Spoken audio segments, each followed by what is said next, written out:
তায়েফের ময়দানে গেছি কালেমার দাওয়াত দেওয়ার জন্য। কাফের বেঈমানেরা বাচ্চাগুলোকে বলে ওই মক্কার পাগল আসছে, পাথর মেরে তাড়ায় দাও। বাচ্চাগুলো ছোট ছোট পাথরগুলো বৃষ্টির মতো মারা শুরু করলো। ও আয়েশা, জানো না আমার শরীরের মধ্যে মশা মাছি পড়া আল্লাহ হারাম বানায় দিয়েছে। সূর্যের গরম আমার শরীরে লাগে না, আমি সইতে পারবো না। মেঘের খণ্ড ছায়া দেয়, আমার শরীরের ঘাম থেকে মিশকের ঘ্রাণ। ওই কাফেরের ছোট ছোট বাচ্চাগুলো আমার পিছনে এমন ভাবে শুরু করলো, ছোট ছোট পাথরগুলো যখন মারতেছে আমার নরম শরীর থেকে রক্ত বের হওয়া শুরু হলো। রক্ত পড়িয়ে আমার জুতা পর্যন্ত আটকায় গেছে। আমি চোখের পানি ছাড়ি আর কান্না করি, আর আমার দিল থেকে দোয়া করি, হে মালিক, এই এলাকার মানুষগুলো বুঝে না, চিনে না, ও আল্লাহ ওদের হেদায়েত দাও। আমি মক্কার দিকে আগাই আর চোখের পানি ছেড়ে কাঁদি। হঠাৎ করে জিব্রাইল আমিন এসে হাজির হয়ে গেছে। আল্লাহ পাঠাইছে, যাও জিব্রাইল, আমার নবীর কান্না আমি আল্লাহ সহ্য করতে পারি না, আমার মায়ার নবী কাঁদে, যাও আমার নবী গিয়ে বলো এখন যদি অর্ডার দেয় তায়েফের জমিন উল্টাইয়া সব মানুষগুলো মারিয়া ফেলাও। কেমন মায়ার নবী! মায়ার নবী বলে, ভাই জিবরাইল, তায়েফের মানুষের মারিও না, ওরা আমাকে চিনে না, জানে না। যদি ওরা জানতো আমি দুনিয়ার ইয়তীম, দুনিয়াতে আসিয়া বাবা বলে ডাক দিতে পারি নাই, বাবার চেহারাটাও দেখতে পারি নাই। ও আমার যুবক বাবারা, অনেকে গ্রামের বাড়ি ছাড়িয়া ঢাকাতে কাজ করো, ওই গ্রামের মা ঘুমায় না তোমার অপেক্ষা, তোমার বাবাও ঘুমায় না। অনেকের বাবা মরিয়া গেছে, কবর থেকে দোয়া চায়, অনেকের মা মরিয়া গেছে, দোয়া চায়। আজকে যারা মা বাবারে বাড়িতে রাইখা শহরে এসে বন্ধু নিয়ে আনন্দ করো আর ঘুমাও, ওই মা বাবা তোমারে আমারে বিছানায় রাইখা কখনো ঘুমান নাই। মায়ার নবী কাঁদে, ভাই জিবরাইল, আমি বড় ইয়তীম, 6 বছরে আমি মা হারাইয়া বড় অসহায়, আমার ডানে কেউ নাই, বামে কেউ নাই। ও জিবরাইল, এদের মারিও না, একদিন যদি এরা চিনে কালেমার পতাকায় চলে আসবে। ও আয়েশা, আমি এত কষ্ট করিয়া দিনের দাওয়াত দিয়া যখন রাতের বেলা ঘরে আসতাম, যত রাত্রই হতো আমি ঘরের সামনে আসিয়া আসসালামু আলাইকুম ইয়া আহলাল বাইত কথাটা বলা মাত্র ঘর থেকে আওয়াজ আসতো, লাব্বাইক ওয়া সা'দাইকা ইয়া রাসূলুল্লাহ। খাদিজার কণ্ঠে আওয়াজ। আমি বলতাম, খাদিজা আপনি কি রাতের গভীরে ঘুমান না? খাদিজা চোখের পানি ছেড়ে কাঁদতেন আর বলতেন, ও রবি, আমি জানি আপনার মা নাই, আপনার বাবা নাই।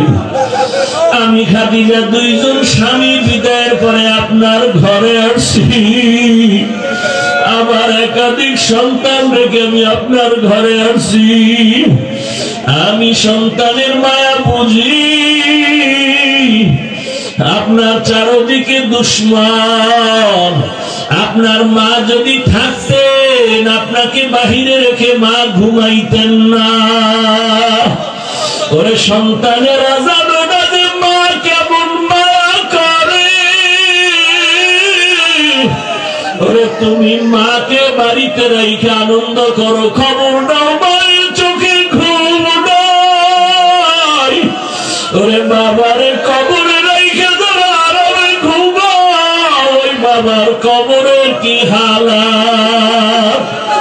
ও সন্তানেরা বাবা যারা হারাইছো দুই বোনা চোখের পানি ছেড়ে কাঁদো, আর আমার মালিকের দরবারে দোয়া করো। আল্লাহর কাছে চোখের পানি ছেড়ে বাবার জন্য দোয়া করো। ওই মায়ের ঋণ আদায় করা কোনোদিন সম্ভব হবে না। ওই মা তোমার আমার জন্য কত কাঁদলেন, চোখের পানি ছাড়লেন, আর কষ্ট করলেন। ওই মা বাবার চোখের পানি আর দোয়া ছাড়াই চেয়ারে বসতে পারি নাই। ওই মা বাবার চোখের পানি আর দোয়া ছাড়া তুমি টাকা পয়সা বাড়ি গাড়ির মালিক হতে পারো নাই। ওই মা বাবারে কবরে রাখিয়া নিষ্ঠুরের মতো কেমনে ঘুমাও। ওই মা বাবার জন্য কি মায়া হবে না রে নিষ্ঠুর। ওই মা বাবার চেহারাটাও কি মনে পড়ে না। ওই মা বাবার কথা মনে পড়লে চোখের পানি ধরে রাখা যায় না। রহমতের নবী কান্না করে, ও আয়েশা আম্মা জান চোখের পানি ছেড়ে কান্না করেন। নবী বলেন, খাদিজা আমাকে সান্ত্বনা দেয়, ইয়া রাসূলুল্লাহ আপনি যতক্ষণ বাহিরে থাকেন আমি অপেক্ষায় থাকি কখন আসিয়া ডাক দিবেন। আমি যদি ঘুমায় যাই আপনি বাহিরে কষ্ট পাবেন, আল্লাহ বেজার হয়ে যাবে। আমি ঘুমাই না রে ইয়া রাসূলুল্লাহ, আপনার খেদমতের অপেক্ষায় আছি। ও আয়েশা, খাদিজার কষ্টের কাহিনী মনে পড়লে চোখে আমার পানি চলে আসে। আর একটা কথা আমার মনে পড়লে আমি চোখের পানি ছেড়ে কান্না করি। হাসরের ময়দানের কথা যখন মনে পড়ে, ও আয়েশা হাসরের মাঠের অবস্থা কতটা ভয়ঙ্কর হবে জানো না। নারী আর পুরুষরা সব হাসরের মাঠে উলঙ্গ দাঁড়াবে। সূর্যটা মাথার উপরে নেমে আসবে, সূর্যের গরম তাপে মাটির জমিনটা তামা হয়ে যাবে। গুনাহগার নাফরমানের মাথার মগজগুলো ভাতের মারের মতো ফুটতে থাকবে। আরে জাহান্নামের আওয়াজ, হাসরের ময়দানে জাহান্নাম চিল্লাইবার বলবে, ও আল্লাহ বেনামাজি গুলো কই, বেনামাজি নাফরমান গুলো আমাকে দাও, আমার পেটে ক্ষুধা। আরে আয়েশা সেদিন কি উপায় হবে? জাহান্নামের আওয়াজে হাসরের ময়দানটা থরথর করে কেঁপে উঠবে। ওদিকে আমার আল্লাহ রাগান্বিত হয়ে যাবেন। আল্লাহ রাগ হইয়া আওয়াজ দিবেন, লিমানিল মুলকুল ইয়াউম লিল্লাহিল ওয়াহিদিল কাহ্হার। হাসরের ময়দানটা থরথর করে কেঁপে উঠবে। এই অবস্থা দেখিয়া নবীরা পর্যন্ত কান্না শুরু করবেন। এত কান্নার আওয়াজ। নবীরা কাঁদবেন, আদম নবী কাঁদবেন, মুসা নবী কাঁদবেন, ইব্রাহিম নবী কান্না করবেন। নিজের চিন্তা, উম্মতের চিন্তা থাকবে না। এমন অবস্থা হবে, কঠিন হালাত। আমি রাসূল তখন সহ্য করতে না পারিয়া আমি আমার রবের সামনে সিজদায় পড়ে কান্না শুরু করব। ঈসা নবী কাঁদবেন নিজের চিন্তা, মুসা নবী কাঁদবেন নিজের চিন্তা, ইব্রাহিম নবী কাঁদবেন নিজের চিন্তা, দাউদ নবী কাঁদবেন নিজের চিন্তা, আদম নবী কান্না করবেন নিজের চিন্তা। আর আমি যখন কান্না শুরু করব মাকামে মাহমুদের ভেতরে আমি একটাই আওয়াজ দিব, আল্লাহ আমার উম্মত, আমার উম্মত, আমার উম্মত, আমার একটা উম্মত জাহান্নামে গেলে আমি জান্নাতে যাব না। ও আয়েশা, আমি তখন আমার উম্মতের চিন্তায় কান্না করো, এখন আমি উম্মতের চিন্তায় কান্না করি। ও নবীর আশেক বাবারা, ও যুবকেরা, তোমার মতো কত যুবক চাকরি করে, ব্যবসা করে, নামাজ ছাড়ে না, লেখাপড়া করে, নামাজ ছাড়ে না, জেনারেল লাইনে তুমি কেন পারবা না? এখনো সময় আছে, তওবা করে নেও। রাজ কি হামারা নবী সবএ সামাওয়াত, मेराज की हमारा नबी सबए समावात, नहीं भूला वहाँ नबी हम गुनाहगार उम्मत, नहीं भूला वहाँ नबी हम गुनाहगार उम्मत। रहमतेर नबी के আমার আল্লাহ বাহনের মধ্যে চোখের পলকে নিয়ে গেলেন। সাত আসমান, আরশ, কুরসি, লৌহ, কলম সব কিছু ভেদ করাইয়া আমার নবীরে আল্লাহ তার বাড়িতে নিয়ে আল্লাহর সামনে বসাইয়া মজার মজার কথা বলেছেন। সুবহানাল্লাহ, না? মজার মজার কথা বলেছেন। নবীকে আবার হাদিয়াও দিয়েছেন। এই যে 5 বেলার নামাজ আমরা আদায় করি, এটা মেরাজের হাদিয়া। 50 ওয়াক্ত নামাজ আমার মায়ার নবীর উম্মতের হাদিয়া দিছেন আমার আল্লাহ। নবী ভয় পাইছেন আমার দুর্বল উম্মতরা এগুলো আদায় করতে পারবে না। 50 ওয়াক্ত নামাজ থাকলে কি করতেন? ভগবান মরে যেতেন। 5 ওয়াক্ত লয়ে টানাটানি, ভাই আজান কি নামাজ পড়ুন, আমার পেরেশানি বাইরে গেছে, কি আমি একা ওই অন্ধকার কবরে কিভাবে থাকি? নামাজ পড়ে আগে টেনশন দূর করি।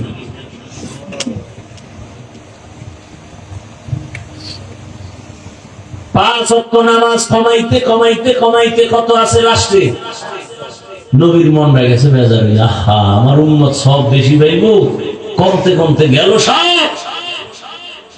রহমতের নবী বলেন, আমার অন্তরে দুঃখ, আমার উম্মতের সওয়াব কমে গেল। আল্লাহ বলেন, ও পয়গম্বর আপনি উম্মতের জানায়া দেন 5 বেলার নামাজ যদি আদায় করে আমি পুরা 50-এর সওয়াব দিয়ে দিব। নতুন সুসুতি নামাজে পাঞ্জেগানা ফাওয়াইলুল লিল মুসাল্লিনা আল্লাযিনা মুমিনারা ইনামাজে ইমদাদ দা ইস্তাইনু আয়াতে কুরআবা। এই ভলিউম বাড়া, কষ্ট হয় আপনাদের? কি কষ্ট বলেন তো? একটু বইয়ে রয়েছেন, এই তো মানে কষ্ট এতটুকু যাবে। এতক্ষণ বাইরে থাকলে মোবাইলে কত দুনিয়া ঘুরে লাগবে, এইটা ভাবলাম না। এই তো ভাইরা আমার, তো 12 মাস মোবাইল দেখছেন, একটা দিন আল্লাহর জন্য দেন না। আল্লাহর কাছে দোয়া করেন, এই বর্ষাটাও যদি আপনার ইখলাসের সাথে হয় আল্লাহ বলবেন, যাও আমার আলেম রে তুই ভালোবাসা কোরআনের মহব্বতে বয়ান শুনছো, আমি আল্লাহর স্পেশাল পাওয়ারে তোকে বিনা হিসাবে জান্নাত দিয়ে দিলাম। আতিনা ফি দারে দুনিয়া না হাসান, আতিনা ফি দারে আকবা না হাসান, ইয়া গিয়াসাল মুস্তাগীসি নাহদিনা লিফতিখারা বিল উলুমি वल गिना। हर गोरी दे नेको तू तैयार है, जो न मांगे उससे तू बेजार है। ও আমার কলিজার যুবক বাবারা, বৃদ্ধ বাবাজিরা, পর্দার আড়ালের মা বোনেরা, এত বয়ান আর এত বয়ান, জুমার খতিবের বয়ান, আমাদের বক্তাদের বয়ান, পীর মাশায়েখের বয়ান, দাওয়াত ও তাবলীগের বয়ান, এরপরেও কেন আমাদের আমলের খাতা শূন্যের কোঠায়? কারণ কি?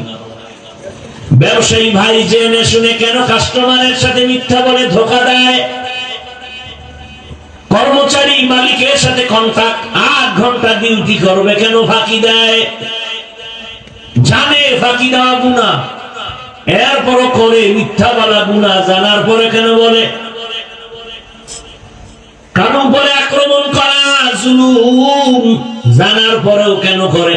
চুরি করা গুনাহ, এরপরও চোর কেন চুরি করে? এখানে আইয়াও মোবাইল নেই, কজে ফেরেশতারা মোবাইল চুরি করে। টাটকা বয়ান দি হই না, মোনাজাতের পরে নাই, মোবাইল শেষ। এরকম কুলাঙ্গার আছে না নাই? আল্লাহ হেদায়েত দান করুন। ভাইরা আমার, এত কিছু সব জানার পরেও কেন আমলের খাতা শূন্যের কোঠায়? একমাত্র কারণ আমাদের মাঝে একটা মেডিসিনের অভাব। কিসের অভাব? ওই মেডিসিনটা আমার মধ্যে না থাকলে আমিও বেতালে আছি, আমিও ওয়াদা ঠিক রাখি না। কেন বলে? মেডিসিন আমার মধ্যেও দুর্বল। পাগড়ি মাথায় দিছি ঠিক, তবে আমার সন্তানের সাথে আমি হক আদায় করি না। কেন বলে? মেডিসিন দুর্বল। ওই মেডিসিনের নাম হলো আল্লাহর ভয়। কার ভয়? দুনিয়ার যে ব্যক্তি আমার আল্লাহকে ভয় করবেন, দুনিয়ার সব মখলুক তাকে ভয় করবে। যেই ব্যক্তি আমার আল্লাহকে বেশি মহব্বত করবা, দুনিয়ার সব মখলুক তোমাকে মহব্বত করবে। তুমি আল্লাহরে মহব্বত করো, পিপিলিকা তোমাকে মহব্বত করবে, বিধর্মীরা তোমাকে মহব্বত করবে, ভক্তের প্রাণী তোমাকে মহব্বত করবে, বাঘ তোমাকে মহব্বত করবে, মাছ তোমাকে মহব্বত করবে। এগুলো বহু দেখে আসছি, বহু আল্লাহওয়ালার চোখের সামনে দেখেছি। আমাদের সাগরের পার, বঙ্গোপসাগর, কুয়াকাটা, সেই ছোটবেলার কথা। উজানির কারি ইব্রাহিম রহমাতুল্লাহ আলাইহি, তার 11তম সন্তান কারি মনজুর আহমদ রহমাতুল্লাহ আলাইহি, যার হাতে ধইরা আমারে ধইরা উজানি নিয়ে গেছেন, লেখাপড়া করালেন, আর বারবার দোয়া করতেন। আল্লাহ, বাচ্চাদের মতো কাঁদতেন মাঝে মাঝে। আমার কাছে এদিকে দিয়ে কান্না করে যে পানি পড়ে না, এটা হাতে মাখে, এই হাতে মাখে, চেহারায় মাখে, মাথায় মাখে। কয়ে এটি কেন করি জানো? জানো কেন? কয়ে চোখের পানি আল্লাহর ভয়ে কানলে ওইটা যেখানে লাগবে ওখানে জাহান্নামের আগুন লাগবে না। আর তার হাতের মধ্যে আমার হাত ঢুকে এবার দোয়া করতো, আল্লাহ ওদের দিয়ে একটা বড় মাদ্রাসা দিতে চাই, তুমি একটু কবুল করো। তো মাদ্রাসা হয়েছে, তিনি তো আর নেই। আউলিয়ারা কারে উকবা ইখতিয়ার, জাহেলারা কারে দুনিয়া ইখতিয়ার। মেডিসিনটার নাম কি বলেন? হে খোদা দয়াময় রব্বুল আলামিন,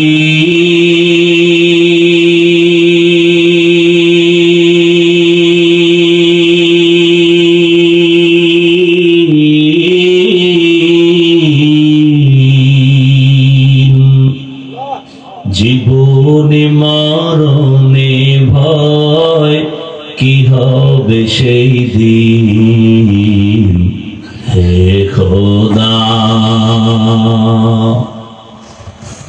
হে খোদা দয়াময় রব্বুল আলামিন।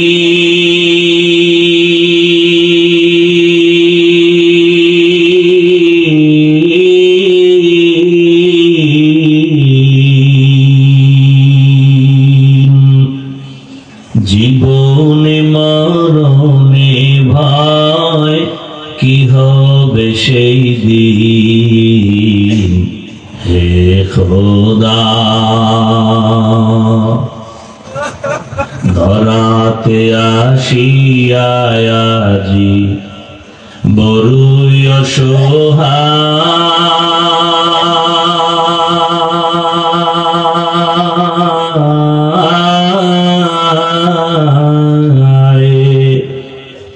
ইহকালের মায়া জালে অন্ধ যে সবাই,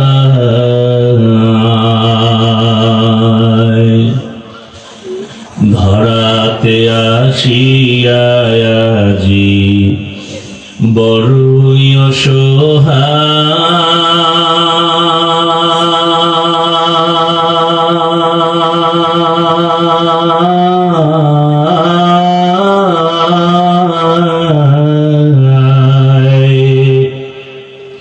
ইহকালের মায়া জালে অন্ধ যে সবাই।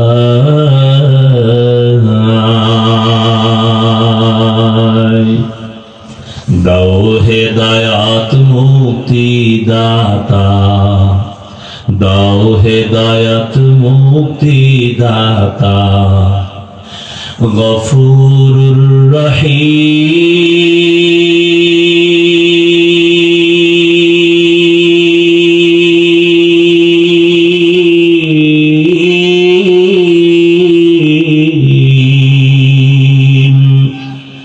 জীবনে মরণে ভয় কি হবে সেই দিন, হে খোদা, হে খোদা দয়াময় রব্বুল আলামিন।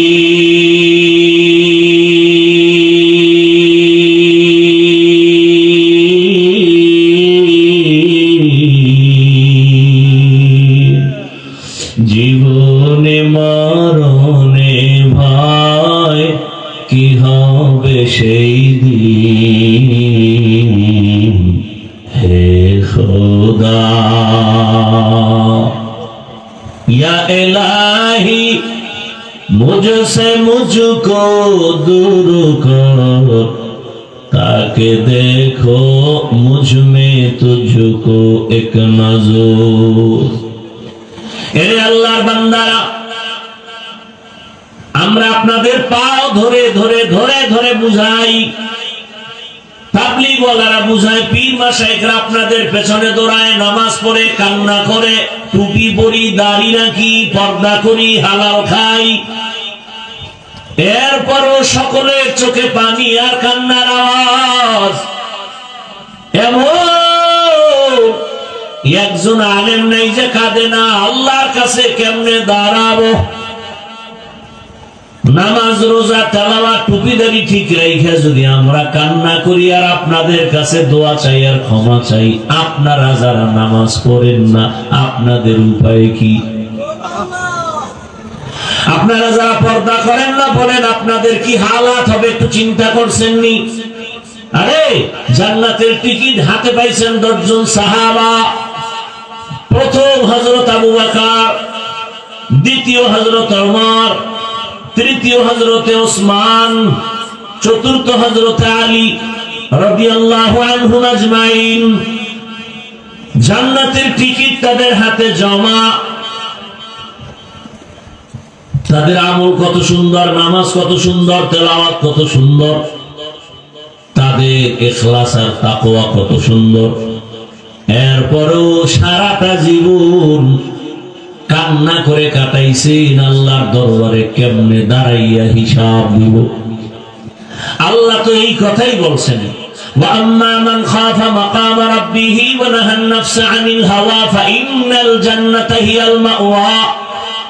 আমার আদালতে দাঁড়াইয়া হিসাব দেওয়ার ভয়, যে দুনিয়াতে গুনাহ ছাড়বি তোকে বিনা হিসাবে জান্নাত দিব। আরে দুনিয়ার মামলা খাইয়া যদি শুনে আগামী 20 দিন পরে আমার আদালতে হাজিরা, উকিল কয় সাবধান, জানি না রায়টা কোন দিকে হয়। 20 দিন আগের থেকে আপনার আমার ঘুম বন্ধ, টেনশন। মামলায় যদি বিচারক আমার রায়টা উল্টা দেয়, উপায় কি? খানাও না, স্ত্রী কয় এমন কেন করো, কয় ভালো লাগে না। আদালতে 20 দিন পরে আমার হাজিরা, ও চিন্তায় ঘুম নাই, খানা নাই। কিন্তু সকল আদালতের বড় আদালত কিয়ামতের আদালত। কেমন আদালত? আম্মা জান আয়েশা বলতেছেন, বলবো? আম্মা জান আয়েশা বলেন, আমি 6 বছর বয়সে আমার সাথে রাসূলের বিবাহ। খেয়াল করিয়েন ও পর্দার আড়ালের আম্মা জানেরা, বোনেরা,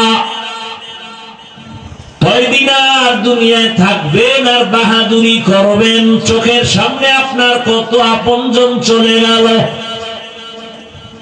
আপনার মতো কত মা এই অত্র এলাকায় আছে, 5 ওয়াক্ত নামাজ পড়ে, পর্দা করে, স্বামীর মাল হেফাজত করে, মোবাইলে সময় নষ্ট করে না, এমন মা নাই? ও আম্মা জান বলেন, আপনি কেন পারবেন না? আল্লাহর আযাবের কি ভয় নাই? সময় থাকলে একটা ঘটনার ইঙ্গিত দিয়া যাব রে মা। আম্মা জান আয়েশা বলেন, রহমতের নবীর সাথে আমার কয় বছরে বিয়া? 6 বছর বয়সে বিবাহ। 9 বছর বয়সে আমি রাসূলের ঘরে গেলাম। আমার বয়স যখন 18, রহমতের নবী তখন দুনিয়া থেকে বিদায় হয়ে গেলেন। আর আমগো দেশে 18 বছরের বোনের তো বিয়াই হয় না। কি 18 বছরে বিয়া হয় না? তো হয় না, বরং এর উপরে আবার আগুন জ্বালায় দিছে, বাল্য বিবাহ হবে না, বাল্য বিবাহ বন্ধ। হয়তো বাল্য বিবাহ চলবে না, তো কি চলবে? আকাম চলবে। আকাম আকাম চালাও, বিবাহ চলবে না। আকাম কেমনে করবি? বইয়ের মধ্যে শিখাবো, রেডি থাক। কেমনে আকাম করবি, প্রেম কেমনে করবি, এগুলো শিখাইবে ক্লাসে। কি সুন্দর সিলেবাস। গানের শিক্ষক গান শিখাবে, গান। এজন্য আলাদা মাস্টার রেডি করে স্কুলে দেওয়ার জন্য, প্রাইমারিতে দেওয়ার জন্য পাগল হয়ে গেছে। আমগো শিক্ষানীতির যারা মুরব্বী, তার মানে কুকুর কুকুরনি রাস্তাঘাটে যেমন যৌবনের আদান প্রদান করে, কেমন যেন তারা চায় এই সমাজের মানুষগুলো, যুবক যুবতী যেখানে সেখানে যৌবনের আদান প্রদান করবে, দেশটাকে জাহান্নামের আখড়া বানাবে, বেশ্যাপাড়া বানাবে, প্রস্কোয়াটার বানাবে। হুজুর যদি বয়ান না করতো, মাদ্রাসা না থাকতো, কত আগে জানি এটা জাহান্নামের বাগান হয়ে যেত। ওলামায়ে কেরাম যখনই মাঠে নামে, কয় পারবে না, পারবে না, পারে না কোনটা বলো। ওলামায়ে কেরাম যেখানে নামছেন আন্দোলনে, কামিয়াব হয়ে গেছেন। কোন নাস্তিক, কোন বেঈমান কর্মসূচি দিয়া আগাতে পারে নাই। বাল্য বিবাহ হবে না, আকাম কিন্তু চলতেই আছে। জিনা চলতেছে, প্রেম করে, কোনো বাধা নাই। এগুলো বললে যুবক রাগ করিস না, আমি তোর কল্যাণ চাই। এই তুই এখন আকাম করবি, বিয়া টিয়া করিস না। আমি কথা যা বলি একেবারে কাটছাট করে বলি, এতে আর কোনো ঘুরানি ফিরানি নেই। তুই যদি মেয়ের চরিত্র নষ্ট কর, বিয়া টিয়া করিস না, কারণ তুই 4-5টা মাইয়ার চরিত্র নষ্ট করে যদি বিয়া করো, ওই মাইয়া তোর ঘরে একটা আসবে না, বউ হইয়া আসবে না, জল্লাদ হইয়া আসবে। 4টা মাইয়ার চরিত্রের জুতার বাড়ি দিয়া ঝাল মিটাবে। এই বাচ্চা থাকলে আমারে বলিস, আর যদি মইরা যাই কবরে গিয়ে জুতা মারিস যে হাফিজ মিথ্যা বলছিলি কেন, জুতা মারিস আমার খবর লেখা।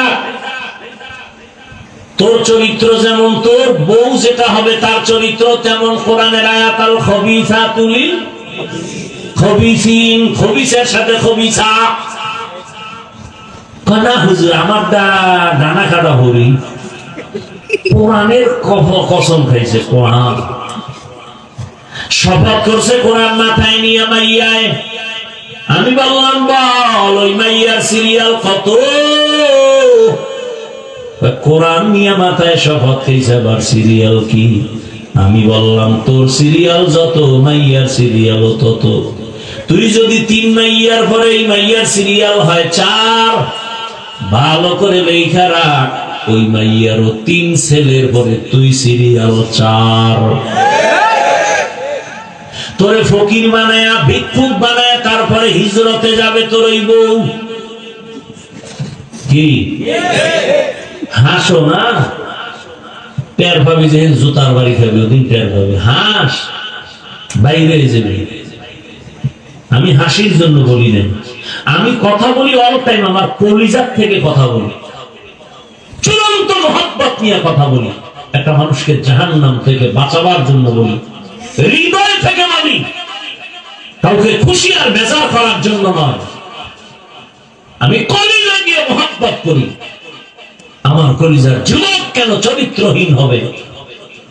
আমার কলিজার যুবকের তো আল্লাহ এই পরিমাণ মেধা দিয়েছেন যে তার একটা যুবকের 1 মেধা দিয়ে গোটা দুনিয়াটাকে কন্ট্রোল করবে। সেই মেডিসিন আমার যুবকের ভেতরে আছে, নষ্ট হবে কেন? তুমি ইঞ্জিনিয়ার হও, ডাক্তার হও, প্রফেসর হও, তুমি এসপি হও, ডিসি হও, ওসি হও, এমপি হও, মন্ত্রী হও, চেয়ারম্যান মেম্বার হও, তোমার মধ্যে এত মেধা, গোটা দেশটাকে কন্ট্রোল করার ক্ষমতা আছে। কিন্তু চরিত্র যদি নষ্ট করো, খোদার কসম মৃত্যু পর্যন্ত কেউ তোরে চাকরিতেও রাখবে না, ব্যবসায়ও নিবে না, ধুকে ধুকে কান্না করে মরা লাগবে। চরিত্রহীনের কেউ চাকরিতে নেই। আমাকে হুজুর বাদ দেন না, হুজুর বাদ। আপনারও লাইনে কেউ আপনারা ভালোবাসা নিবে চাকরিতে? জীবনের অমূল্য সম্পদের নাম সুন্দর চরিত্র। খেলায় খেলায় জীবন কাটাইলি রে যুবক, কয়েকদিন আর যৌবনের বাহাদুরি করবি। কয়েকদিন আগে কি ফেসবুকের মধ্যে তোমরা দেখো না রে বাবা, বিদেশ থেকে টাকা অলংকার নিয়ে আসে, বাড়ি যাবে, এয়ারপোর্টে নামছে, গাড়িতে স্ত্রী সন্তানরা আগায় নিতে আসে, গাড়িতে আনন্দ মিছিল দিয়ে দিয়ে বাড়ি যায়, বাড়ির কাছাকাছি যায়, গাড়িটা পানির মধ্যে পড়ে গেছে। কয়েকদিন আগে না, লোকটা কাঁদতেছে, স্বর্ণ অলংকার হাতে নিয়া। আরে মানুষ বিয়া কইরা খাইয়া না খাইয়া বউ মাইয়া নিয়ে এক জায়গায় থাকলো, একটা আনন্দ আছে। আমার কপাল কেন এত খারাপ, টাকার জন্য বিদেশ গেলাম না, বউ সন্তানের আনন্দ পেলাম, কিছুদিন পরে আসছি, অলংকার টাকা নিয়ে কয়েক মাস থাকবো, পরে আবার যাব। কিন্তু আমার কপাল বড় খারাপ, আমার হাতের উপরে আমার বাচ্চাটা মরে গেল, আমার হাতের সামনে, চোখের সামনে আমার স্ত্রী মারা গেল। আজকে তুমি সুন্দরভাবে বয়ান শুনো, কালকে এই সময় আল্লাহ মাফ করুন বুঝাবার জন্য বলি, হতে পারো হসপিটালের রোগী, হতে পারো কবরের বাসিন্দা, দুনিয়াটা কিছুই না রে মুমিন, এখনো সময় আছে, তওবা করো। আম্মা জান আয়েশার কথা বলতেছিলাম, 6 বছরে বিবাহ, নবীর ঘরে আসছেন কয় বছরে? 18 বছর বয়সে রাসূল দুনিয়া থেকে চলে গেলেন। নবীর ঘর করলেন আম্মাজান কতদিন? কি মাত্র 9 বছর। এই 9 বছরে আম্মাজান নবীর দোয়া পাইয়া কতটুকু আগায় গেছেন। দুনিয়াতে যত তাফসীর করনেওয়ালা, কোরআনের প্রথম তাফসীর করনেওয়ালা আম্মাজান আয়েশা। আম্মাজান আয়েশা বলেন, আমি 2000-এর উপরে হাদিসের হাফেজা হয়ে গেছি। আপনারা কয়টা পারেন? আম্মাজানরা কয়টা পারেন? হ্যাঁ, জিন্দেগি মে বন্দেগি তু করনা হে, জিন্দেগি বে बंदगी शर्मिंदा है, जिंदगी बे बंदगी शर्मिंदा है। दुनिया में हो दुनिया का तलबगार ना हो, बाजार से गुजार हो खरीदार ना हो। ये दुनिया एक मसले का कागज फूल है, ये दुनिया एक मसले का कागज फूल है। जिंदगी में बंदगी तू करना है, जिंदगी बे बंदगी शर्मिंदा है, जिंदगी बे बंदगी शर्मिंदा है। আমার যুবক বাবারা, বৃদ্ধ বাবাজিরা, পর্দার আড়ালের মা বোনেরা, আম্মাজান বলেন, আমি মাঝে মাঝে তাকায় দেখি আমার হুজরায় বসে রহমতের নবী গুন গুন করে কান্না করেন। আমি ভয় পাইতাম, রহমতের নবী কেন আমার রুমে কান্না করেন? না জানি আমার থেকে কোনো বেয়াদবি হয়ে গেল। একদিন আম্মাজান গিয়া নবীর পাশে গিয়া আস্তে করে বললেন, ইয়া রাসূলুল্লাহ, আপনি আমার রুমে কাঁদেন কেন? প্রায় সময় দেখি কাঁদেন। বলবো কষ্ট হইতেছে আপনাদের? আর অল্প টাইম। আম্মাজান বলেন, ইয়া রাসূলুল্লাহ, কোনো বেয়াদবি হয়ে গেল নাকি? কাঁদেন কেন? রহমতের নবী বলেন, ও আয়েশা, দুইটা কথা যখন আমার বেশি মনে পড়ে তখন আমি চোখের পানি ধরে রাখতে পারি না রে আয়েশা। এক, খাদিজার কথা আমার মনে পড়লে বেশি কান্না আসে, কারণ আরবের ভেতরে আমার সবাই দুশ্মন। আমি যেই রাস্তা দিয়া যাই, গিয়া কিছু দূর দেখি রাস্তায় কাঁটা দিয়ে আটকানো, আমারে হাঁটতে দেয় না। আমার বাড়িটারে কতবার আটকাইছে, আমাকে জবাই করবে। তায়েফের ময়দানে গেছি কালেমার দাওয়াত দেওয়ার জন্য। কাফের বেঈমানেরা বাচ্চাগুলোকে বলে, ওই মক্কার পাগল আসছে, পাথর মেরে তাড়ায় দাও। বাচ্চাগুলো ছোট ছোট পাথরগুলো বৃষ্টির মতো মারা শুরু করলো। ও আয়েশা, জানো না আমার শরীরের মধ্যে মশা মাছি পড়া আল্লাহ হারাম বানায় দিয়েছে। সূর্যের গরম আমার শরীরে লাগে না, আমি সইতে পারবো না। মেঘের খণ্ড ছায়া দেয়, আমার শরীরের ঘাম থেকে মিশকের ঘ্রাণ। ওই কাফেরের ছোট ছোট বাচ্চাগুলো আমার পিছনে এমন ভাবে শুরু করলো, ছোট ছোট পাথরগুলো যখন মারতেছে, আমার নরম শরীর থেকে রক্ত বের হওয়া শুরু হলো। রক্ত পড়িয়ে আমার জুতা পর্যন্ত আটকায় গেছে। আমি চোখের পানি ছাড়ি আর কান্না করি, আর আমার দিল থেকে দোয়া করি, হে মালিক, এই এলাকার মানুষগুলো বুঝে না, চিনে না। ও আল্লাহ, ওদের হেদায়েত দাও। আমি মক্কার দিকে আগাই আর চোখের পানি ছেড়ে কাঁদি। হঠাৎ করে জিব্রাইল আমিন এসে হাজির হয়ে গেছে। আল্লাহ পাঠাইছে, যাও জিব্রাইল, আমার নবীর কান্না আমি আল্লাহ সহ্য করতে পারি না।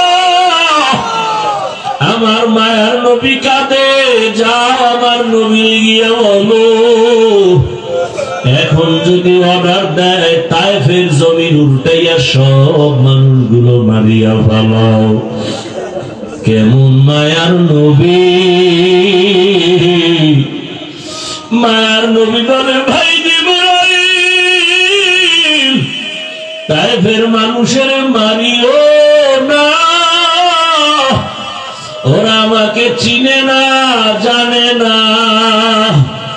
যদি ওরা জানতো আমি দুনিয়ার ইয়তীম, দুনিয়াতে আসিয়া বাবা বলে ডাক দিতে পারি নাই, বাবার চেহারাটাও দেখতে পারি নাই। ও আমার যুবক বাবারা, অনেকে গ্রামের বাড়ি ছাড়িয়া ঢাকাতে কাজ করো, ওই গ্রামের মা ঘুমায় না তোমার অপেক্ষা, তোমার বাবাও ঘুমায় না।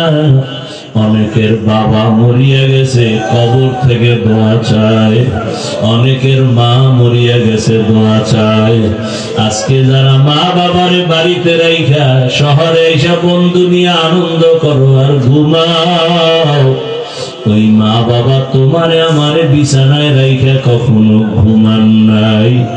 মায়ার নবী কাঁদে, ভাই জিবরাইল, আমি বড় ইয়তীম, 6 বছরে আমি মা হারাইয়া বড় অসহায়, আমার ডানে কেউ নাই, বামে কেউ নাই।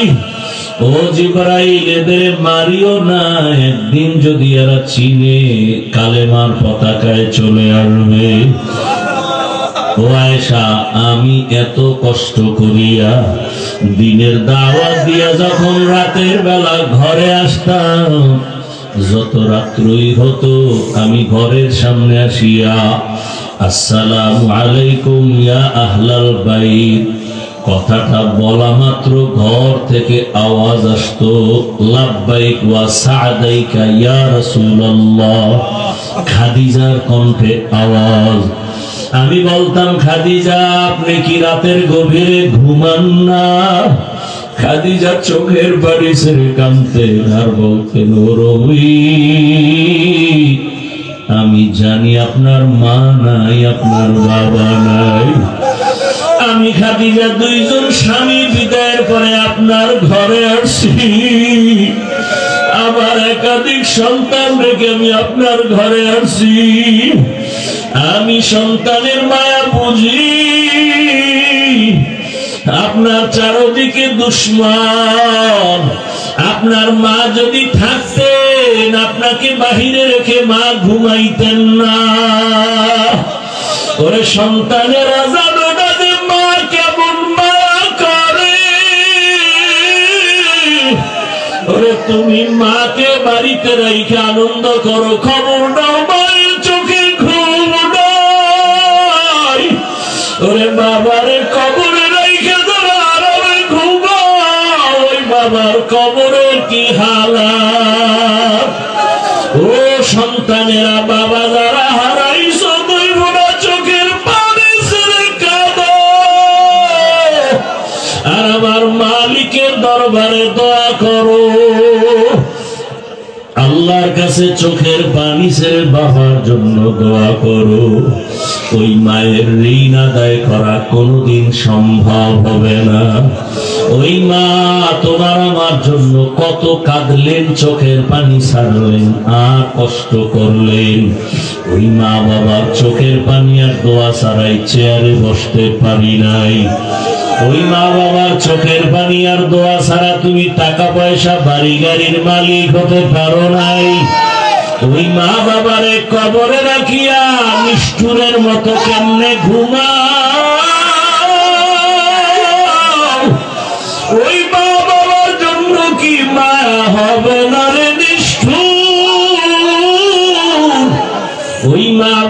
চেহারাটাও কি মনে পড়ে না?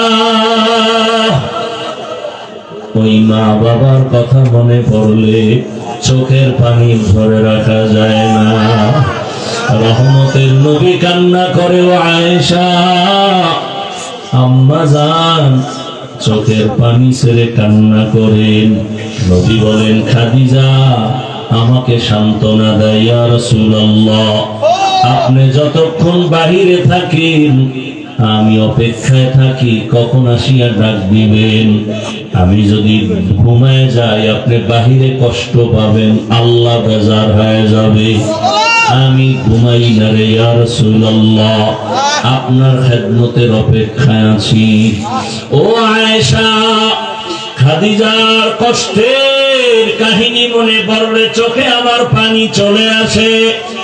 আর একটা কথা আমার মনে পড়লে আমি চোখের পানি ছেড়ে কান্না করি। হাসরের ময়দানের কথা যখন মনে পড়ে, ও আয়েশা হাসরের মাঠের অবস্থা কতটা ভয়ঙ্কর হবে জানো না? নারী আর পুরুষরা সব হাসরের মাঠে উলঙ্গ দাঁড়াবে। সূর্যটা মাথার উপরে নেমে আসবে, সূর্যের গরম তাপে মাটির জমিনটা তামা হয়ে যাবে। গুনাহগার নাফরমানের মাথার মগজগুলো ভাতের মারের মতো ফুটতে থাকবে। আরে জাহান্নামের আওয়াজ, হাসরের ময়দানে জাহান্নাম চিল্লাইবার বলবে, ও আল্লাহ বেনামাজি গুলো কই? বেনামাজি নাফরমান গুলো আমাকে দাও, আমার পেটে ক্ষুধা। আরে আয়েশা সেদিন কি উপায় হবে? জাহান্নামের আওয়াজে হাসরের ময়দানটা থরথর করে কেঁপে উঠবে। ওদিকে আমার আল্লাহ রাগান্বিত হয়ে যাবেন। আল্লাহ রাগ হইয়া আওয়াজ দিবেন, লিমানিল মুলকুল ইয়াউম লিল্লাহিল ওয়াহিদিল কাহ্হার। হাসরের ময়দানটা থরথর করে কেঁপে উঠবে। এই অবস্থা দেখিয়া নবীরা পর্যন্ত কান্না শুরু করবেন। এত কান্নার আওয়াজ। নবীরা কাঁদবেন, আদম নবী কাঁদবেন, মুসা নবী কাঁদবেন, ইব্রাহিম নবী কান্না করবেন। নিজের চিন্তা, উম্মতের চিন্তা থাকবে না। এমন অবস্থা হবে, কঠিন হালাত। আমি রাসূল তখন সহ্য করতে না পারিয়া আমি আমার রবের সামনে সিজদায় পড়ে কান্না শুরু করব। ঈসা নবী কাঁদবেন নিজের চিন্তা, মুসা নবী কাঁদবেন নিজের চিন্তা, ইব্রাহিম নবী কাঁদবেন নিজের চিন্তা, দাউদ নবী কাঁদবেন নিজের চিন্তা, আদম নবী কান্না করবেন নিজের চিন্তা। আর আমি যখন কান্না শুরু করব, মাকামে মাহমুদের ভেতরে আমি একটাই আওয়াজ দিব, আল্লাহ আমার উম্মত, আমার উম্মত, আমার উম্মত। আমার একটা উম্মত জাহান্নামে গেলে আমি জান্নাতে যাব না। ও আয়েশা, আমি তখন আমার উম্মতের চিন্তায় কান্না করব। এখন আমি উম্মতের চিন্তায় কান্না করি। ও নবীরা, আশেক বাবারা, ও যুবকেরা, তোমার মতো কত যুবক চাকরি করে, ব্যবসা করে, নামাজ ছাড়ে না, লেখাপড়া করে, নামাজ ছাড়ে না। জেনারেল লাইনে তুমি কেন পারবা না? এখনো সময় আছে, তওবা করে নেও। মরিয়া গেল আর নামাজ ছাড়বা না, দাড়ি কাটবা না, বেপরদায় চলবা না, মা বাবার সাথে বেয়াদবি করবা না, শিক্ষকের সাথে বেয়াদবি করবা না। উলামায়ে কেরামের দোয়া পরামর্শ নিয়া নবীর আদর্শ মেনে চলবা। আল্লাহর কাছে তওবা করো, জীবনে তো গুনাহ কম করো নাই। মা বোনেরাও আল্লাহর কাছে তওবা করেন, জীবনে আর বেপরদায় চলবেন না, নামাজ ছাড়বেন না, আর কোনদিন স্বামীর মাল নষ্ট করবেন না। আল্লাহর হুকুম, নবীর আদর্শ মেনে জীবন চালাবেন। এক আদর্শ সন্তানের মা হইয়া কবরে যাবেন। আল্লাহ আমাদের সবাইকে তওবাওয়ালা জীবন দান করেন। তওবার উপরে মজবুত হইয়া চলার মতো তৌফিক আমাদের দান করেন আমিন। আলহামদুলিল্লাহি রাব্বিল আলামিন।